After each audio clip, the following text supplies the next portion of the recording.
Hi குட்டீஸ். இன்னைக்கு என்ன ஸ்டோரின்னு பார்ப்போமா? வல்லவர் யார்? ஒரு நாள் எறும்பு தரையில் மெல்ல ஊர்ந்து சென்று கொண்டிருந்தது. அப்போது பூரான் அதன் அருகில் வந்து, நண்பா, நான் வருவதை கூட கவனிக்காமல் எங்கே சென்று கொண்டிருக்கிறாய் என்று கேட்டது. எறும்பு, பூரான் நண்பா, உன்னை கவனித்துக் கொண்டிருந்தால் என் கடமையை நான் சரிவர செய்ய முடியாதே என்று சொன்னது. அப்படி என்ன முக்கியமான கடமை என்று பூரான் கேட்டது. மழை காலத்திற்கு தேவையான உணவை வெயில் காலத்திலேயே தேடி சேர்த்து வைப்பது என் கடமை என்றது எறும்பு. உன்னிடம் பேசிக் கொண்டு இருந்தால் என் கடமையை நான் சரிவர செய்ய முடியாதே என்று கூறி எறும்பு சென்று விட்டது.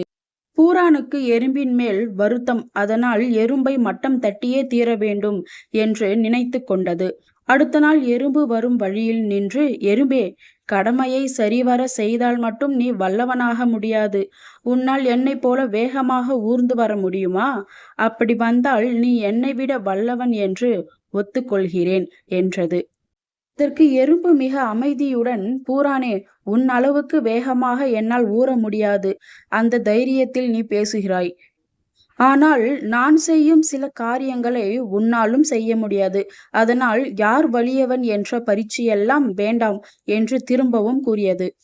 இப்பொழுது பூரான் எறும்பிடம், அப்படி என்ன நீ சாகசத்தை செய்வாய் என்று கேட்டது. எறும்பு பூரானை ஒரு தண்ணீர் தொட்டியின் மேல் அமர்ந்து வேடிக்கை பார்க்கச் சொல்லிவிட்டு, கரையின் அருகில் இருந்த ஒரு துரும்பில் ஏறி தண்ணீரில் விழுந்து அந்த துரும்பை பிடித்து கொண்டு தண்ணீரில் மிதந்தது. பூரானை பார்த்து, உன்னால் இப்படி செய்து காட்ட முடியுமா என்று கேட்டது.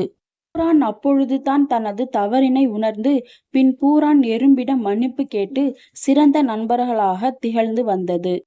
குட்டீஸ், இந்த ஸ்டோரியிலேருந்து என்ன தெரிஞ்சுக்கிட்டீங்க?